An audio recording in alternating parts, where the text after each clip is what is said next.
Oi, gente, estamos aqui de volta, professora Aline.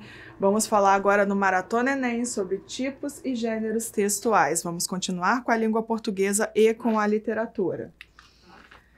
Os tipos textuais. Os tipos textuais são basicamente 5, tá? É o tipo descritivo, narrativo, expositivo, argumentativo e injuntivo.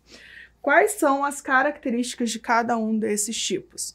O tipo descritivo é aquele que descreve, que caracteriza algo ou alguém. O tipo narrativo é aquele contar o quê? Uma história, um fato, tá? E o descritivo e o narrativo geralmente aparecem juntos, ou seja, a gente está vendo aqui que um tipo não anula o outro, eles podem caminhar juntos sem problema algum. O tipo expositivo é aquele que expõe, que mostra algo num determinado texto. O argumentativo, vocês conhecem bem, porque ele vem junto com o expositivo aonde? Na redação do Enem, né? Oh, meu Deus, redação. Isso. Exposição e argumentação geralmente estão presentes na redação. A argumentação é o quê? O convencimento, tá? É o querer que o outro concorde com o quê? Com a minha opinião, com o meu ponto de vista. E, por fim, o tipo injuntivo. É injunção, tá, gente? O que é uma injunção? É um texto que vai centrar no convencimento, mas não é o convencimento por argumentação, é o convencimento pelo quê? Pelo uso do verbo no imperativo, no infinitivo. A gente vai ter nesses tipos textuais os gêneros voltados para a publicidade. Esse é o tipo injuntivo, tá? E como que eles são definidos? Pela natureza linguística do texto, tá? Pela sintaxe, lembram da sintaxe? São aquelas funções que as palavras adquirem, né? Que elas assumem numa determinada oração, num determinado período. Pelos tempos verbais utilizados, né? O presente, o pretérito perfeito, imperfeito, né? Os modos subjuntivo, imperativo, indicativo. Pelas relações entre as orações, lembram das relações de subordinação, de coordenação? Tudo isso aqui, né, são características de tipos textuais, tá? Porque quando a gente fala em gênero, a gente muda, tá? Não é tão centrado na questão gramatical. O gênero, ele é comunicativo, tá? Os gêneros textuais, eles vêm dos tipos textuais, eles são derivados dos tipos textuais. Eles são inúmeros e aumentaram consideravelmente com o advento da internet. Gente, antes da internet, a gente tinha um gênero maravilhoso, o gênero carta. Carta pessoal. Tô com saudade do meu amigo, vou escrever para ele. E com a internet, vocês sentam para escrever carta? Ninguém mais faz isso, né? Às vezes uma ou outra pessoa, não vamos generalizar. Generalizar é pecado, lembrem da redação, né? Com a internet a gente manda o quê? Um WhatsApp. Né? Tem gente que ainda manda um e-mail para saber do amigo, mas geralmente manda lá uma mensagenzinha no WhatsApp. Antes do WhatsApp era SMS, né? E aí damos continuidade porque a internet ela vai abrindo espaço para vários gêneros textuais. E os gêneros textuais, como eu falei, são definidos por características sociocomunicativas. O que isso quer dizer? Que depende da circunstância de comunicação. Eu coloquei aqui, né, um emaranhado de gêneros textuais que a gente tem contato, mas existem N outros. Professora, quantos? N, né? Lembra da matemática? Vários e vários, a gente tem inúmeros gêneros textuais, tá? Enquanto os tipos, a gente tem basicamente 5 os gêneros, né? A internet fez isso com a gente, já tínhamos inúmeros antes, agora com a internet temos ainda muito mais. Chat, né, infográfico, a internet trouxe infográfico pra gente, né? Piada, novela, o tweet, né? O pessoal que usa o Twitter, que tem aí número de caracteres, também é um gênero textual, tá? Conto, crônica, romance, novela, isso tudo, né, diz respeito a gêneros textuais. E no Enem, professora? 2017. Uma Noite 67, de Renato Terra e Ricardo Calil. Editora Planeta, 296 páginas. Mas foi uma noite, tá escrito noite, né? Mas foi uma noite, aquela noite de sábado, 21 de outubro de 67, que parou o nosso país. parou para ver a finalíssima do 3º Festival da Record, quando um jovem de 24 anos chamado Eduardo Lobo, o Edu Lobo, saiu carregado do Teatro Paramount em São Paulo, depois de ganhar o prêmio máximo do festival com Ponteio, que cantou acompanhado da charmosa e iniciante Marília Medalha. Foi naquela noite que Chico Buarque entoou sua Roda Viva ao lado do MPB4 de Magro, o arranjador, que Caetano Veloso brilhou cantando Alegria, Alegria com a plateia e com as guitarras dos Beach Boys, que Gilberto Gil apresentou a Tropicalista domingo no Parque com os Mutantes. Aquela noite que acabou virando filme em 2010 nas mãos de Renato Terra e Ricardo Calil, agora virou livro. O livro que está sendo lançado agora é a história daquela noite ampliada em estado que no jargão jornalístico chamamos de matéria bruta. Quem viu o filme vai se deliciar com as histórias e algumas fofocas que cada um tem para contar.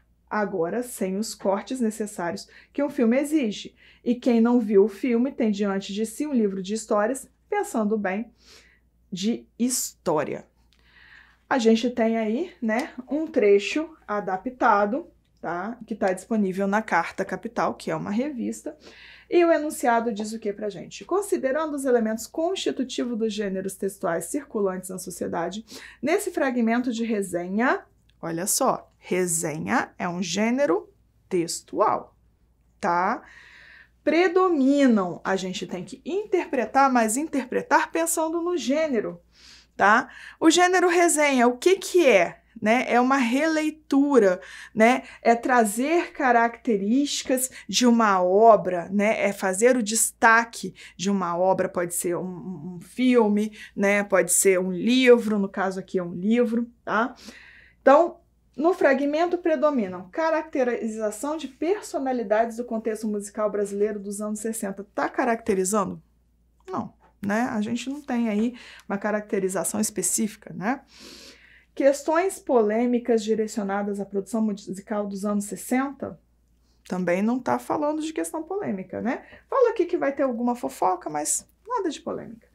Relatos de experiências de artistas sobre festivais de música de 1967, também não tem relato de experiência. Vocês viram algum artista específico relatando sua experiência nesse festival especificamente? Não. Explicação sobre o quadro cultural do Brasil durante a década de 60. Também não estamos trazendo nada de contextualização histórica aqui, né, muito especificamente. Opinião a respeito de uma obra sobre a cena musical de 67. É a letra E, porque a gente traz aqui, além do resumo, né, daquele livro, né, um breve resumo, a opinião de quem? Do resenhista, daquele que está fazendo a resenha, daquele que está demonstrando quão interessante pode ser a leitura desse livro, tá? Então, letra E. Vamos para mais um? Enem 2015, vamos maratonar.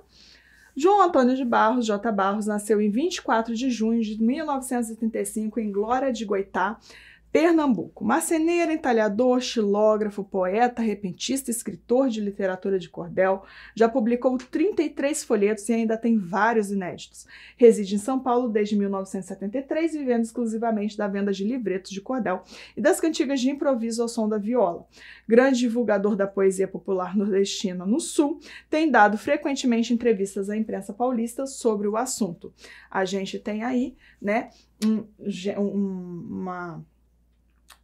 um relato, vamos dizer assim, biográfico sobre quem? Sobre João Antônio de Barros. E o enunciado traz justamente isso. Biografia é gênero textual, que descreve a trajetória de um determinado indivíduo, evidenciando a sua singularidade. Ele já mostra pra gente qual é o gênero que foi trabalhado naquele trecho ali em cima. No caso específico de uma biografia, como a de João Antônio de Barros, um dos principais elementos que a constitui vamos focar na biografia e na característica da biografia aplicada a essa especificamente. A estilização dos eventos reais de sua vida para que o relato biográfico surta os efeitos desejados não tem estilização. Né? O relato é puro, o relato é objetivo, ele não está estilizado. O relato de eventos de sua vida em perspectiva histórica que valorize o seu percurso artístico. Vamos ver, né?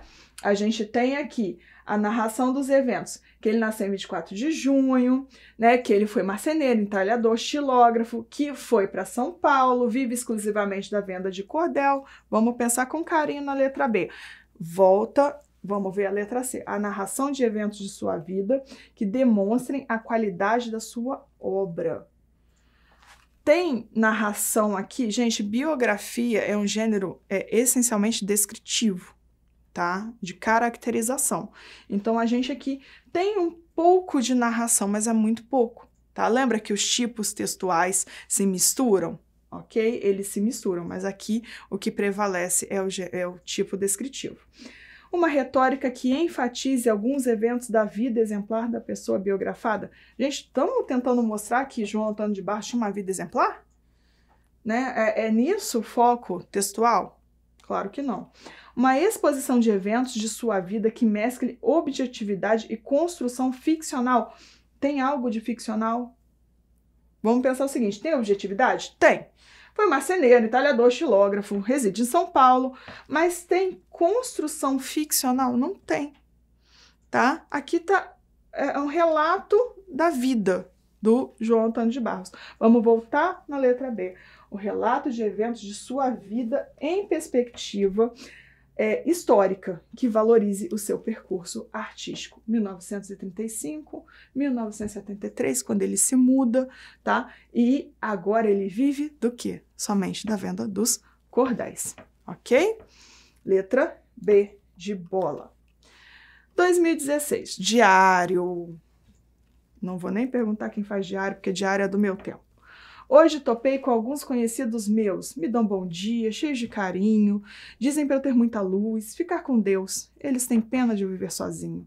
Hoje o inimigo veio me espreitar, armou tocaia lá na curva do rio, trouxe um porrete, a mó de me quebrar, mas eu não quebro porque sou macio, viu? Ó o Chico Buarque aí de novo, gente. Chico Buarque. Uma característica do gênero diário, o Enem já mostra para vocês, né? Diário é um relato pessoal, né? Individual, não tem um destinatário específico, não tem um receptor específico, porque eu não escrevo diário para os outros, eu escrevo diário para mim, né? Às vezes eu volto a ler, às vezes eu deixo para lá, mas eu não penso num receptor específico. Geralmente, quando eu penso, se eu pensar, né? Eu, como escritora do diário, vou pensar em mim como receptora daquelas palavras. Então, uma característica desse gênero que aparece nessa letra de canção é diálogo com o interlocutor. Acabei de falar que não tem diálogo com o interlocutor. Não estou pensando no interlocutor para escrever um diário, porque eu não quero que as pessoas fiquem sabendo dos meus segredos. Recorrência de verbos no infinitivo? Volta no texto, gente, para interpretar. A gente tem que voltar no texto. A gente ainda vai ter uma aula disso, tá? Tem verbos no infinitivo? Não. Uso de rimas na composição... Desculpa, pulei a letra C. Predominância do tom poético? Vamos pensar? Tem. A gente tem que pensar no poético como uma estética. Tem predominância de estética? Pouco, não muito.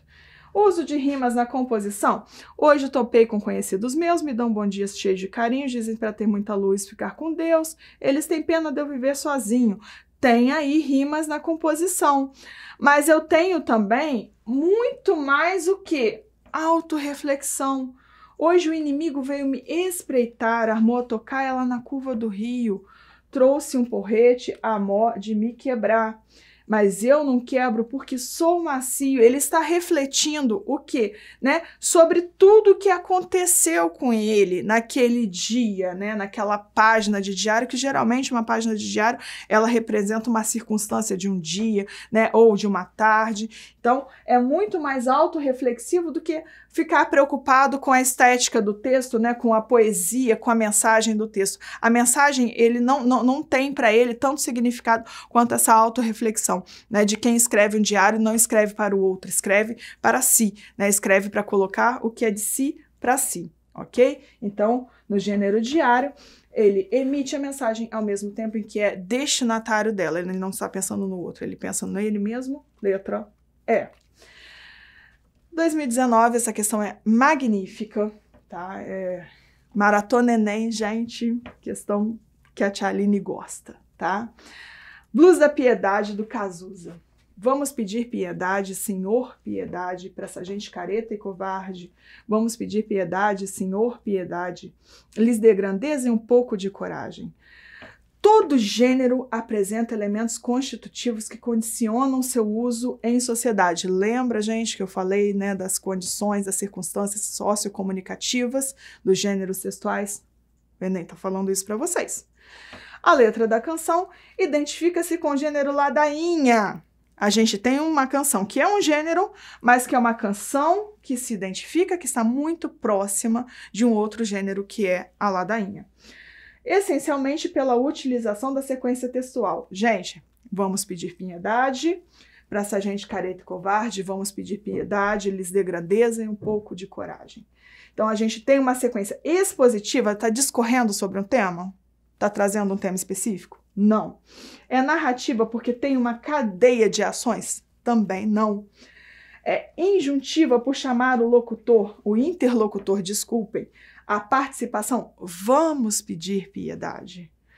Vamos pedir piedade. Olha quantas vezes é chamado. O gênero ladainha, ele chama, ele convida o interlocutor à participação e ele convida sempre com a mesma cadência, sempre com a repetição de termos, tá? Então é muito bom que a gente conheça os gêneros textuais para conseguir trabalhar uma questão dessa daqui. Porque se a gente pensar uma narração, a gente não tá contando nada, não tem contação de nada, tá? É uma exposição? Não tem tema, um determinado tema, né, para a gente expor. É descrição? Ele tá caracterizando alguma coisa? Não. Tá argumentando? Tá chamando. Não está argumentando. Convencimento é pelo chamamento. Vamos pedir piedade. Então, o gênero ladainha, ele tem uma sequência do tipo injuntivo. Entenderam essa questão do gênero estar ligado ao tipo? Tá? Toda vez que eu penso no gênero, eu penso no tipo. Ok? Então, encerramos a aula de hoje e vamos para a próxima aula. Beijos e fiquem com Deus.